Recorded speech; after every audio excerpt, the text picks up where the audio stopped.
5 మందిని అరెస్ట్ చేశారు. ఒకంత కోర్టు తీర్పు వచ్చిన తర్వాత ఢిల్లీ మాజీ సీఎం కేజ్రీవాల్ భావోద్వేగంతో కన్నీరు మునీరైనటువంటి సిచ్యువేషన్. పక్కన సిసోడియా ఓదారుస్తున్నటువంటి విజువల్ ఇప్పటి వరకు మనం చూసాం. ఎందుకంటే మా మీద కావాలని చెప్పి తప్పుడు ఆరోపణలు చేశారు, కావాలని చెప్పి తప్పుడు కేసులు పెట్టారు, మమ్మల్ని జైల్లో పెట్టారు, పార్టీని నాశనం చేయాలని చెప్పి బీజేపీ మోదీ అమిత్ షా కావాలని చెప్పి కుట్రలకన్నిటికీ కుట్ర పన్నారనేది కేజ్రీవాల్ చెప్తున్నటువంటి మాట. మన విజువల్స్ లో కూడా పక్కన చూస్తున్నాం.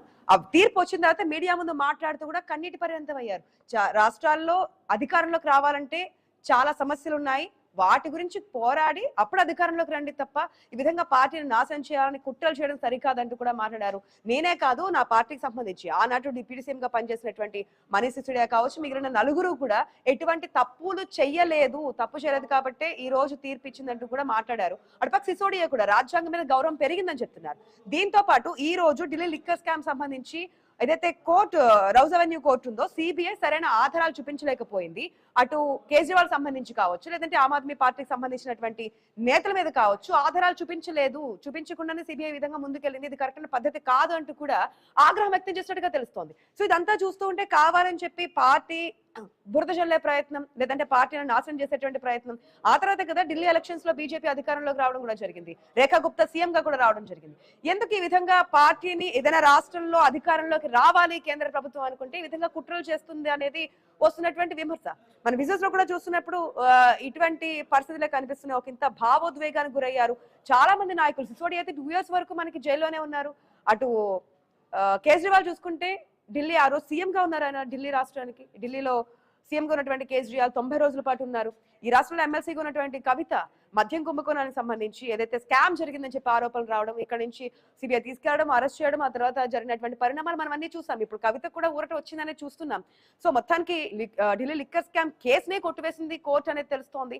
కానీ ఇటువంటి పరిస్థితులు కరెక్ట్ కాదు అంటున్నారు. మనతో మాట్లాడడానికి ఆమ్ ఆద్మీ పార్టీ నాయకులు రాజుగౌడ్ గారు ఉన్నారు. రాజుగౌడ్ గారు నమస్తే అండి. నమస్తే అమ్మా. హలో. యా అమ్మా నమస్తే, వినబడుతుందా? హలో హలో వినబడుతుందా అండి? రాజుగౌడ్ గారు. యా వినబడుతుందా? వినిపిస్తుంది రాజుగౌడ్ గారు. యా యా ఎట్లా చూస్తున్నారు కోర్టు తీర్పు వచ్చిన తర్వాత?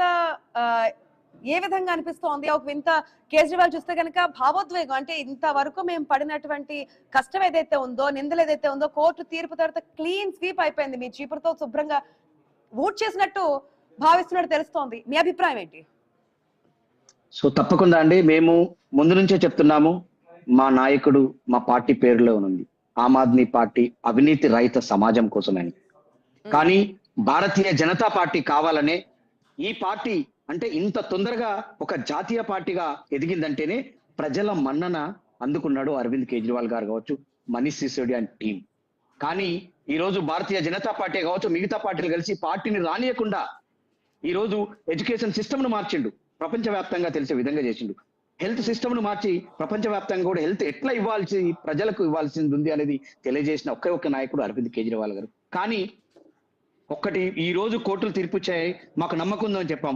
కానీ మా నాయకుడి జీవిత సమయం వృధా అయింది కదా. మా నాయకుల జీవిత సమయం ఈ రోజు 2 సంవత్సరాలు ఉన్నారు, 6 నెలలుగా ఉన్న నాయకులు మారున్నారు. వాళ్ళ జీవిత కాలం ఏదైతే వృధా అయింది కదా. ఈ జీవిత కాలం ఎవరో తెచ్చేయగలుగుతారు? ఏదో పార్టీలని సర్వనాశనం చేయాలని అనుకుంటే నియత్తు ఉంది కాబట్టే కదా మా అరవింద్ కేజ్రీవాల్ గారు ఈ రోజు ముందు నుంచి చెప్పగలిగారు, నాకు ఎలాంటి పాత్ర లేదు, ఆమ్ ఆద్మీ పార్టీకి ఇటువంటి సంబంధం లేదని కూడా ఆ రోజు చెప్పగలిగారు. ఈ రోజు కూడా ఇప్పటి వరకు కూడా చేస్తున్నారు. సో కాబట్టి రాజకీయాలు చేయాలి, కానీ అంటే ఎటువంటి రాజకీయాలు చేయాలి? ప్రజలకు సేవ చేసే రాజకీయాలు చేయాలి. ఈ భారతదేశంలో ఉన్న ప్రజలకు మంచి హెల్త్ నిచ్చే రాజకీయం చేయండి. ఈ భారతదేశంలో ఉన్న ప్రజలకు మంచి ఆరోగ్యాన్ని మంచి చదువునిచ్చే రాజకీయం చేయండి. ఈ దేశంలో ఉన్న ప్రజలకు, యువతకు మంచి ఉద్యోగ అవకాశాలు ఇచ్చే రాజకీయం చేయండి.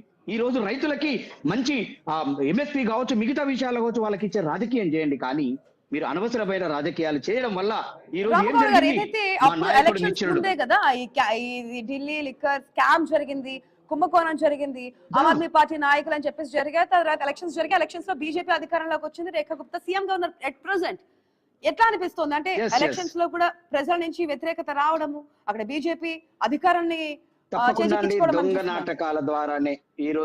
నాటకాల ద్వారానే బీజేపీ ఎలక్షన్ల ముందు మా నాయకులందరినీ కూడా జైల్లో వేయగలిగింది. బీజేపీ ఇక్కడే కాదు, ప్రతి రాష్ట్రాల్లో కూడా ఎవరైతే ఆ దొంగతనాలు చేయగలుగుతారో, ఎవరైతే ప్రజల డబ్బుల్ని తినగలుగుతారో ఆ నాయకుల్ని బెదిరియడం, పార్టీలోకి చేర్చుకోవడం అదే. కానీ మా నాయకుడు ఏ పార్టీకి లొంగే నాయకుడు కాదు. అరవింద్ కేజ్రీవాల్ గారు ప్రజల కోసం సేవ చేసే నాయకుడు. మా నాయకులకు ఎన్ని ఇబ్బందులు గురి చేసినా, మా నాయకుల ఫ్యామిలీలకు ఎన్ని ఇబ్బందులు గురి చేసినా ఏ ఒక్క రోజు కూడా నేను తప్పు చేశాను, ఏ ఒక్క రోజు కూడా పార్టీని క్లోజ్ చేసి వేరే పార్టీకి వెళ్తామని చెప్పలే. ప్రజల కోసం వచ్చినా అని చెప్పిండు. కాబట్టి ఈ రోజు నిజాయితీగా నిశ్చలుడుగా బయటకు వచ్చిండు.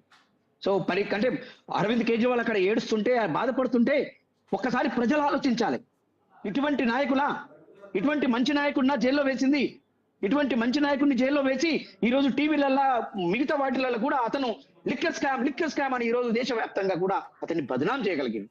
సో ఈ రోజు రాజకీయ పార్టీలు ఏ సమాధానం చెప్పగలుగుతాయి? ఈ రోజు బీజేపీ పార్టీ ఏం సమాధానం చెప్పగలుగుతాయి? ఆమ్ ఆద్మీ పార్టీగా డిమాండ్ చేస్తున్నాం. మా నాయకుల సమయం ఈ రోజు ప్రజలకు సేవ చేసే ఒక సమయం వృధా అయింది కదా. 6 సంవత్సరాలు 6 నెలలు 2 సంవత్సరాల మా నాయకుల సమయం వృధా అయింది కదా. ప్రజలకు సేవ చేసే ఏదైతే సమయాన్ని అంతా కూడా ఈ రోజు మీ పార్టీలు కలిసి అనవసరంగా వృధా చేశాయి కదా. ఇప్పుడు సమాధానం ఏం చెప్తారని బీజేపీ పార్టీని ఆమ్ ఆద్మీ పార్టీగా ప్రశ్నిస్తున్నాం. నెక్స్ట్ ఏంటి మరి ఇప్పటి వరకు ఏదైతే సేవ చేయండి.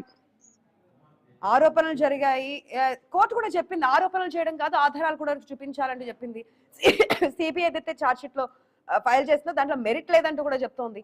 అసలు ఏ విధంగా విచారణ చేశారు అంటూ కూడా కోర్టు కూడా సీరియస్ అయినట్టు తెలుస్తోంది. ఇవన్నీ పరిణామాలు చూసిన ఏ విధంగా ప్రజల ముందుకు వెళ్ళబోతున్నారు? మీరు ఇంతకు ముందు అన్నారు ఆమ్ ఆద్మీ పార్టీ, కేజ్రీవాల్, సిసోడియా ఇట్లా పేర్లు చెప్పగానే మద్యం కేసు అనేది అందరి దృష్టిలో ఉండిపోయింది. అటు ఢిల్లీలోనే కాదు తెలుగు రాష్ట్రాల్లో కూడా మారుమోగిపోయింది. ఎందుకంటే కవిత పేరు ఇక్కడ ఉన్నటువంటి ఆనాడు ఎమ్మెల్సీగా ఉన్నటువంటి కల్వకుంట్ల కవిత పేరు కూడా ఇంక్లూడింగ్ గా ఉంది. ఆవిడ కూడా అరెస్ట్ అయ్యారు. అప్పుడు కూడా చెప్పారు విజయమే గెలుస్తుందన్నారు, విక్టరీ సింబల్ చూపించారు. బయటకు వచ్చిన సరే నేను అసలు నేను తప్పే చేయలేదు, బయటకు వస్తాను అని చెప్పి చాలా సందర్భాలు చెప్పారు. ఈ కేసులో అరెస్ట్ అయినటువంటి నాయకులు ఎవరైతే ఉన్నారో ఆమ్ ఆద్మీ పార్టీకి సంబంధించి 5 మంది కావచ్చు, మిగిలిన వారు కావచ్చు, అందరూ కూడా బయటకు వచ్చి ఇదే విషయాన్ని చెప్పారు. ఇప్పుడు వాస్తవాలు బయటకు వచ్చాయి. ఏ విధంగా ప్రజల ముందుకు వెళ్ళబోతున్నారు? తప్పకుండా అండి. మళ్ళీ ముందు చెప్పాం, మా నాయకుడు నిజాయితీ పరుడు, మా పార్టీ నిజాయితీ గల పార్టీ, అవినీతి రహిత సమాజం కోసమే ఉన్నాం. దేశవ్యాప్తంగా పార్టీని బలోపేతం చేస్తారు మా నాయకులు. ఏదైతే లిక్కర్ అనే ఒక ముద్ర వేసిర్రో ఆ ముద్ర ఇప్పుడు చెరిగిపోయింది. ఈరోజు న్యాయస్థానాల మీద నమ్మకం ఉంది. మా నాయకుడు నిశ్చలుడుగా బయటకు వచ్చిండు. కాబట్టి ఇప్పుడు ఏ ప్రాబ్లం లేనప్పుడే మమ్మల్ని ప్రజలు ఆదరించారు. ఎడ్యుకేషన్, హెల్త్ మీద ఈ రోజు ప్రజల కోసం ఉండే ఒకే ఒక్క నాయకుడు, దేశ ప్రధాని కావాలని అనుకునే ఒకే ఒక్క నాయకుడు అరవింద్ కేజ్రీవాల్ గారిని ప్రజలు నమ్మిరు. కాబట్టి ఈ రోజు పంజాబ్ గాని, అలాగే గుజరాత్ లో గాని, అలాగే గోవాలో గాని అన్ని రాష్ట్రాల్లో కూడా పార్టీ విస్తరిస్తుంది. తెలంగాణలో కూడా అలాగే పార్టీని విస్తరించే దిశగా పావులు కలుపుతున్నాం. తప్పకుండా మా నాయకుడు వచ్చిండు. ఇప్పుడు మేము ఇంకా పూర్తి స్థాయిలో మాకు నమ్మకం ఉన్నా కూడా ప్రజల దగ్గర కొంతవరకు వెళ్ళినప్పుడు, ప్రజల వద్దకు వెళ్ళినప్పుడు ఒక్క నిమిషం, ఏదైతే అన్యాయం జరిగిందో